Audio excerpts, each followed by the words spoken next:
Hey, Jim MESSINA's my name. I'm a vintage drum collector, pretty nutty about it too.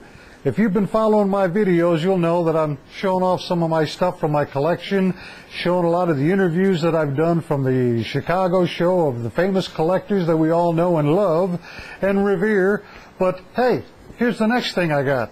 Remember these? Everybody knows what they are. Vistalites. This is the rainbow pattern. Sometimes they call it the Tequila Sunrise, or these are the ones that they made the Tivoli lighting.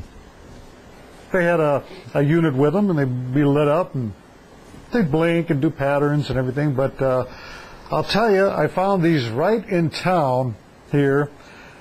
Standard story that you know, drum collectors love to hear.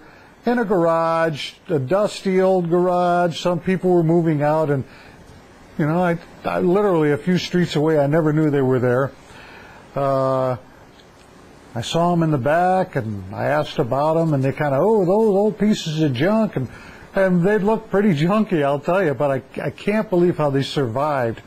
I did all the work, redid the hoops. I have someone that I live with here, a friend that really knows about sanding and painting, and he does a real great job on these hoops.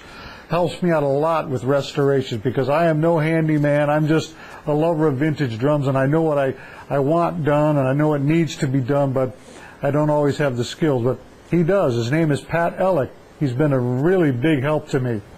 Anyways, the finish on these is fine. Not a lot of cracks or too many scuffs at all. They're really in great shape. Put new heads on them. Worked on the cymbals. Everything was all original, and everything was there. I'm not showing you the hi-hats and everything else that came along with it, but just, this was a great find, I'll tell you. If you look around your town, I'm sure you'll find some good things too, because that's how this stuff comes out.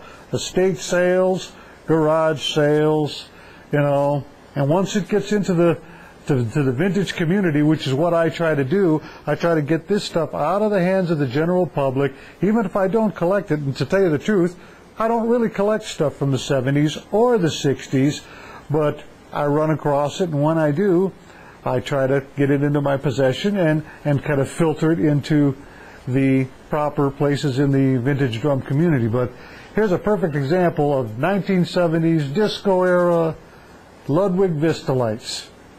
I love them. Maybe I'll keep them.